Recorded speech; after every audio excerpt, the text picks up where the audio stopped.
जय भीम दोस्तों, मैं आपका भाई जीवराज चांडी नागौर से।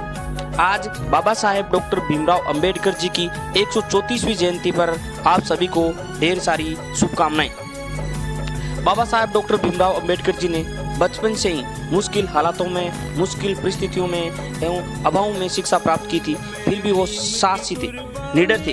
इसलिए बाबा साहेब डॉक्टर भीमराव अंबेडकर जी ने कहा था, 100 दिन बकरियों की तरह जीने से अच्छा है एक दिन शेर बनकर जिया जाए। बाबा साहेब डॉक्टर भीमराव अंबेडकर जी का जन्म आज के दिन 14 अप्रैल 1891 को महू, इंदौर, मध्य प्रदेश में हुआ था। बाबा साहेब डॉक्टर भीमराव अंबेडकर जी के पिताजी का नाम रामजी मालोजी सकपाल था, माताजी का नाम भीमाबाई एवं पत्नी का नाम रमाबाई था।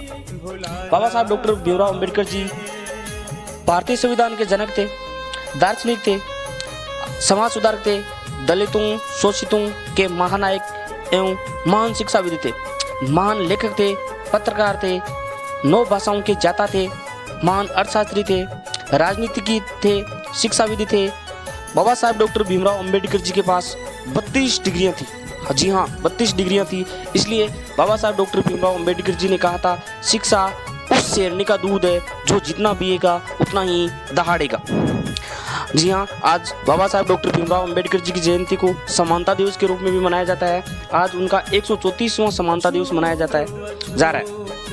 पत्रकारिता के क्षेत्र में बाबा साहब डॉक्टर भीमराव अंबेडकर जी ने मूक नायक 1920 में, जनता 1930 में, बहिष्कृत भारत 1927 में, समता 1928 में एवं प्रबुद्ध भारत 1956 में लिखी।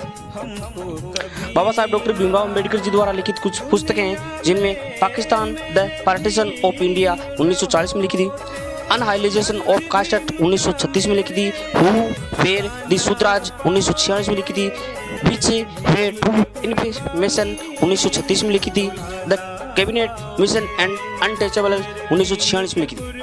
इसलिए बाबा साहब डॉक्टर भीमराव अंबेडकर जी ने कहा था, शिक्षित बनो, संघर्ष करो एवं संगठित रहो।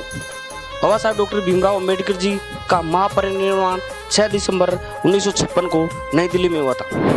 एक बार पुनः आप सभी को डॉक्टर BR अम्बेडकर साहब की 134वीं जयंती की ढेर सारी शुभकामनाएं। जय भीम, नमो बुद्धाय, जय भीम।